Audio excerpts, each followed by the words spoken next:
My name is Elron. I'm an NLP researcher at Byron University, and I'm very excited to be here today and tell you about Versbot, which is a project that I really like. And instead of explaining to you what Versbot is, I would like to show you a short video.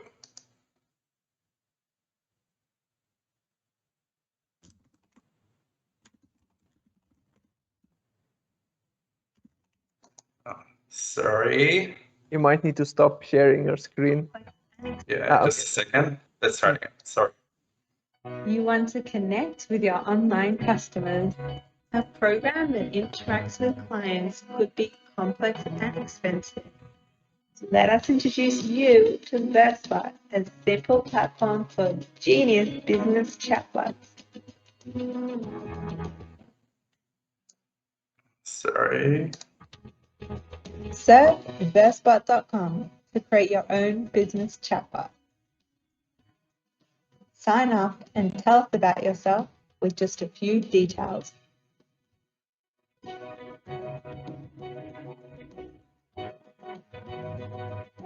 Now you're ready to create your first friendly business chatbot. Feed your chatbot with a business description, including information customers frequently ask. The chatbot then uses this description to instantaneously assemble your own chatbot. It gets running at the speed of light. The chatbot can then be placed on your business website for use.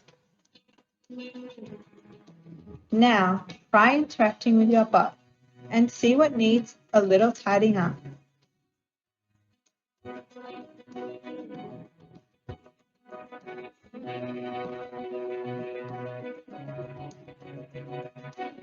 Make changes and see how your chatbot grows.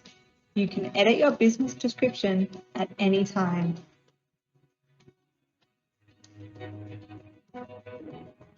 Your chatbot will know when human assistance is necessary.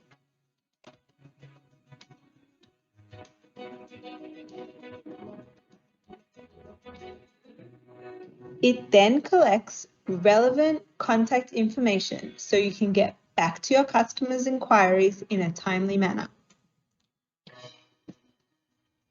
Your chatbot keeps and records all connections with your customers. Visit us at versbot.com to learn more.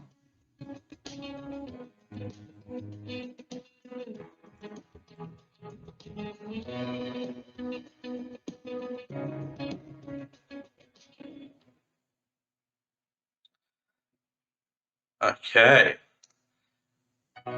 Sorry. Okay. So why is Versbot even necessary? So current conversational assistant system basically use large data sets containing questions and suitable answers and plenty of stories that might come up as conversation between the chatbot and your clients.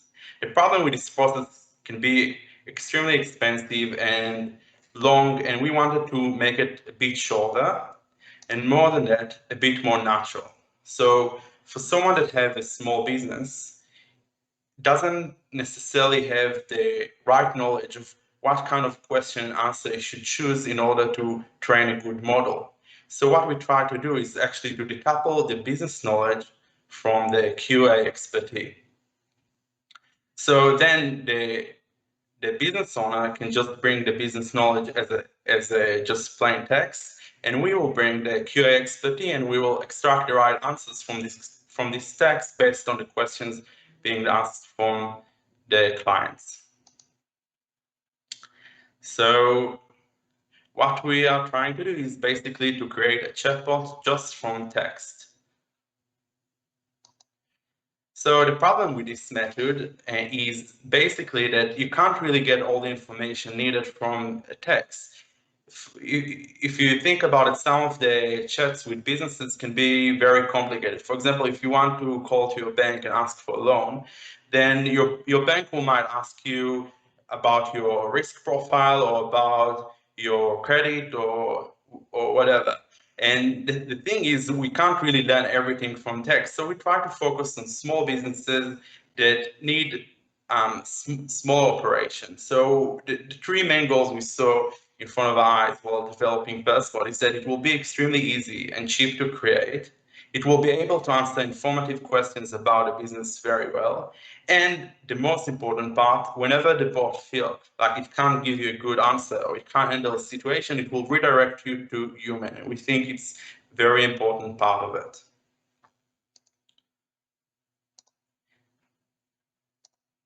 So a bit about what's happening in Versbot behind the scene. So basically, we have two flows here. The first flow is the flow of the business owner, which you can see is the green flow. Whenever the business owner goes on our website, they can input our system with a description of the business. Then this description goes to our servers and stored in our database. And the most interesting flow is actually the flow of the customer of this business, the one which will actually interact with the chatbot. So this is the red flow. So number one is a question being asked, the question that the client asks the chatbot. It goes number one to our server and then straight to the dialogue manager. The role of the dialogue manager is to keep the state of what happened in the conversation before and then decide what will be the right way to answer this conversation. So if this conversation has nothing to do to the specific business, for example, if someone asks you, are you a real person or a chatbot? Then you can answer this question even if you don't know anything about the business. So in this kind of cases, the dialogue manager can handle this conversation entirely. But then whenever someone asking about the specifics of the business, something that has to do with the specific information of the business, then we will take the information of the business in number 3 from the database.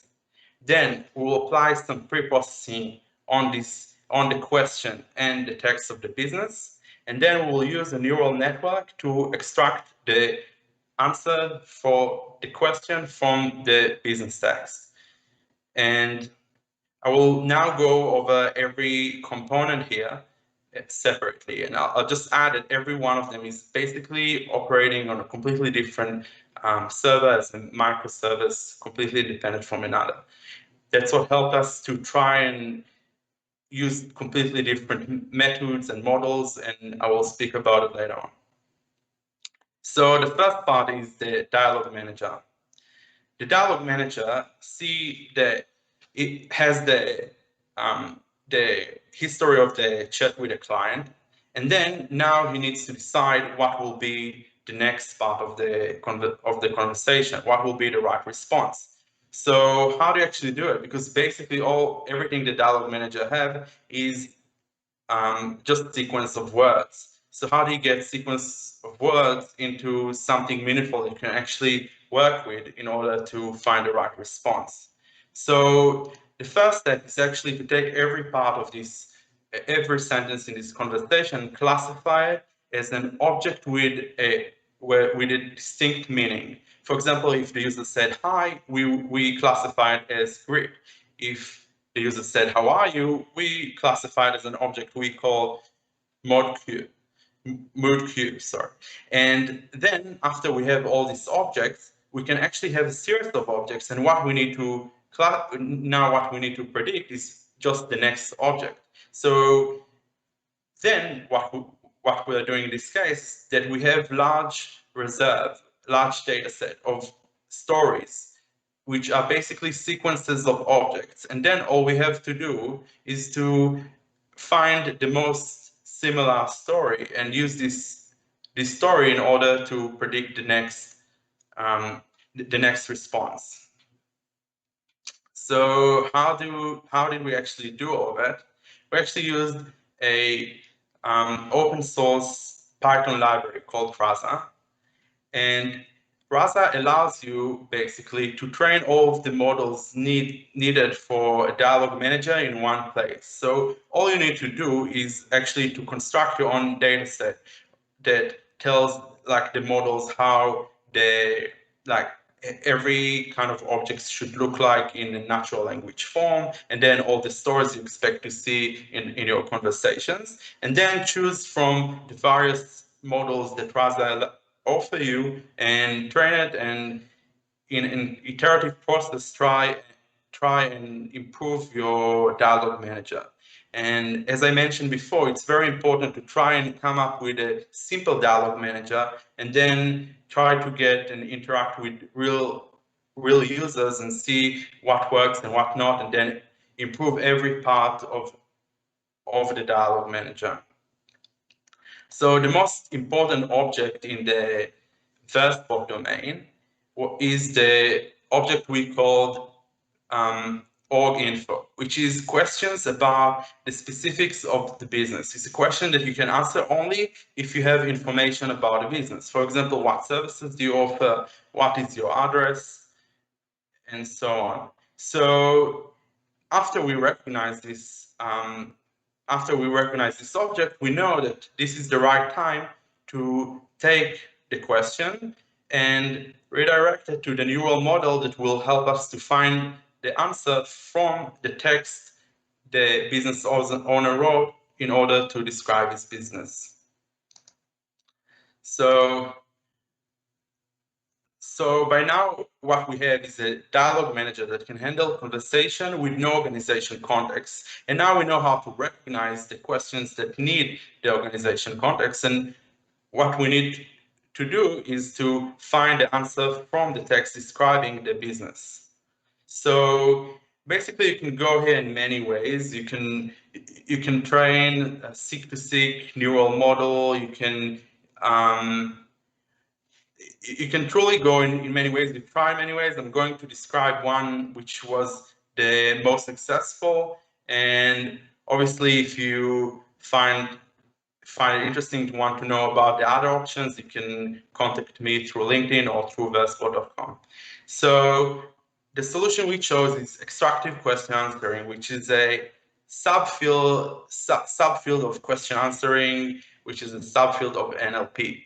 So what do you do in extractive question answering? Basically, you have input, which is a text and a question. And what you want to do is to find the most promising span in this text that will be an answer for this question.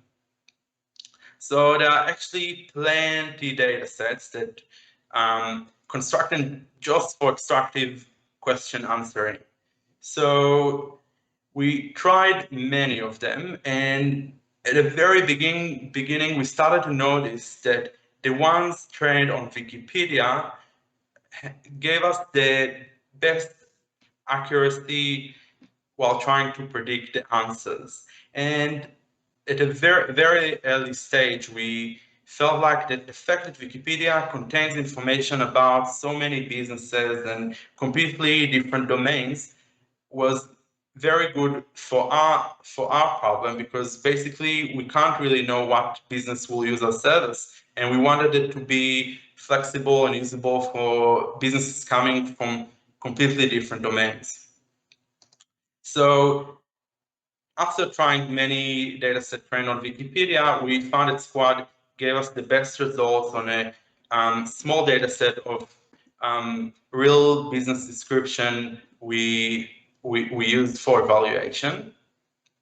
And what we basically had to do after we had the dataset of questions, text, and answers inside those texts is to train models and see what will be the best model to go with in order to find answers in our text.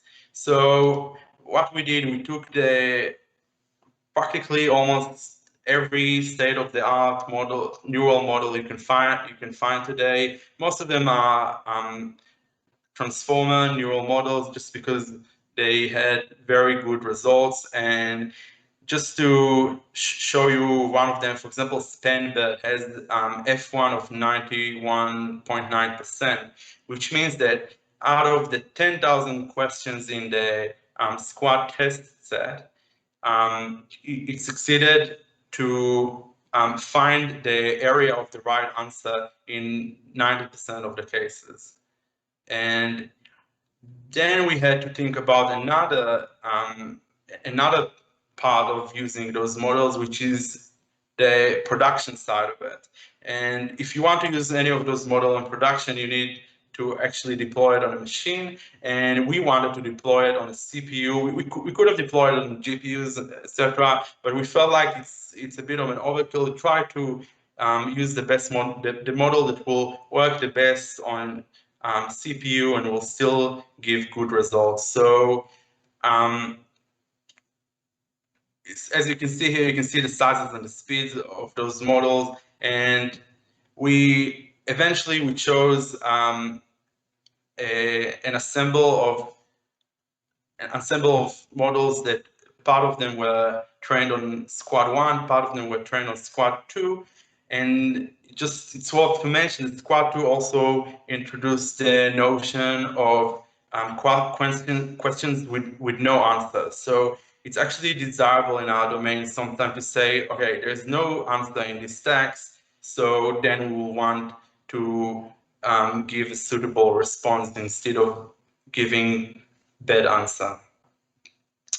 But then we had to face a new challenge, which is Squad dataset is different in our domain in actually a few ways. So the first way, the text in Squad are Wikipedia text, but when someone describing his business is not necessarily using the same language as Wikipedia. And as you probably know, if you trained neural models, the more the actual data you're using this model on, similar to the data you trained them on, then the models work more accurately. So it was very important for us to find a way to get our data to look a bit more like the data or that our models were trained on. So we actually use two different ways to deal with it. The first one is domain shift. We try to change the questions a bit to look a bit more like the questions of Squad. And the other solution is to try and make the users of those models to understand better how the model works and what will make the chatbot to use the model in the best way possible. And okay, so let's move to the next, to the first solution. So domain shift. So let's look a bit at how questions in Squad look like. So for example, the first question here, is you can see from the Wikipedia value of ABC, how many affiliated stations does ABC currently have? So the subject of this question is stated explicitly, but not necessarily it will be that way when someone asks questions in our chatbot. For example, if someone asks, will you ship it to me if I buy it? What is the subject? Who is you? And who is me? And more important than that, the grammatical person is completely different. And for example, the word me will never be in a text like Wikipedia, but in our type of texts, it can actually appear quite often. So what we did in order to solve it. So basically what we first tried to train a simple neural model to change the questions to make them look more like Squad, and it didn't work good enough, and sometimes the mistakes it did make it not possible to actually use. So we actually went with more traditional way. So what we did, we actually created a set of rules of how to change questions. For example, questions like, can you send it to me? We change it, can org send it to you, and org will be whatever organization it is.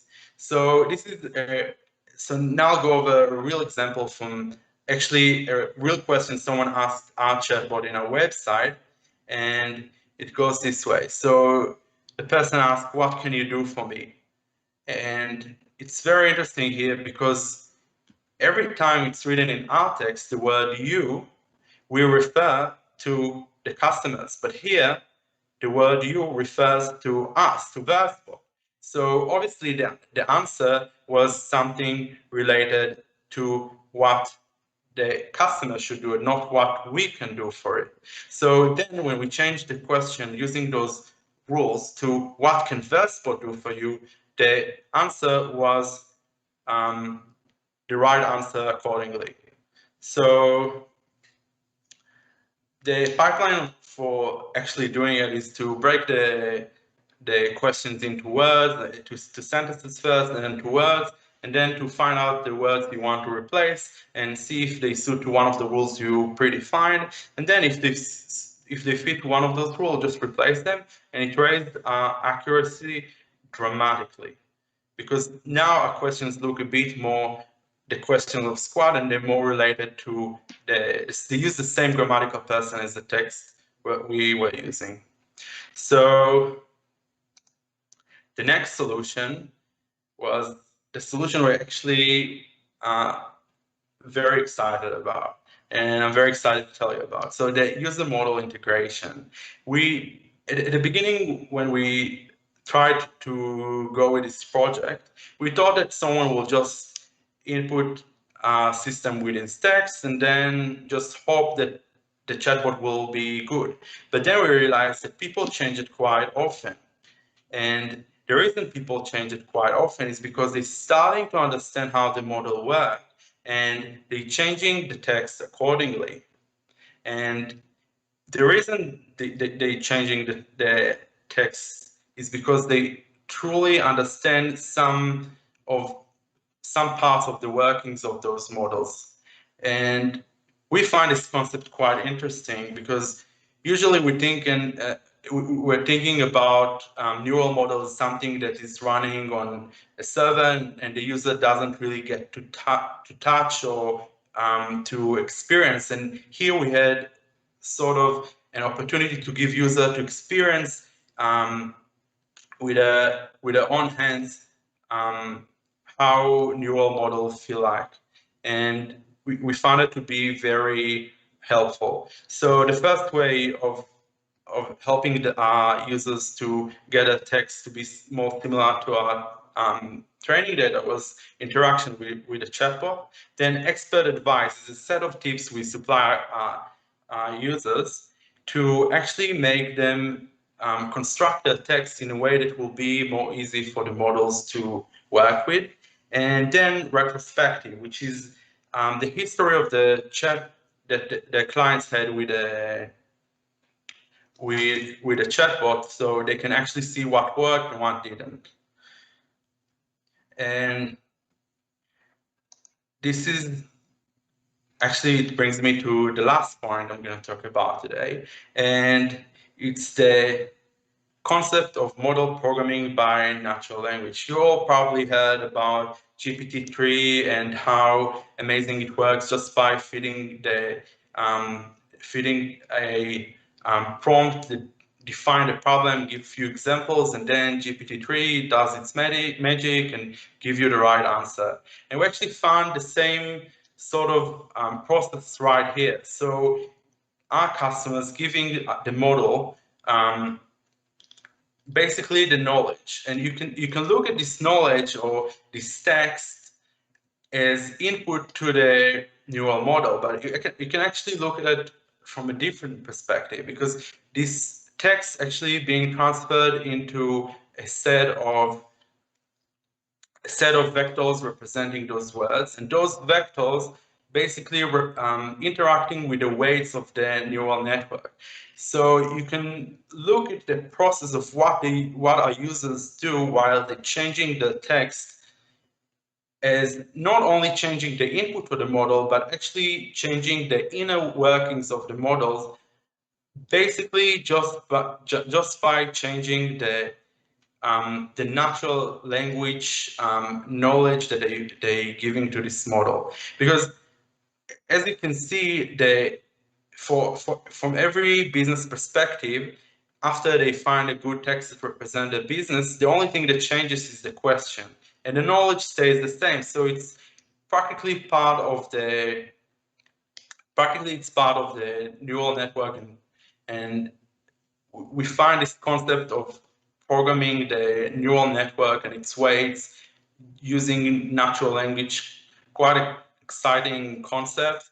And if you also feel you're excited about it, you can interact us, and we have many more things to say about it. So you can find us actually at versbot.com. You can create your own chatbot. Now it's not a product we actually coming out with. It's just experimental product, and we highly invite you to go to versbot.com and try and use it and see how it works, and hopefully you'll find it as exciting as we find it.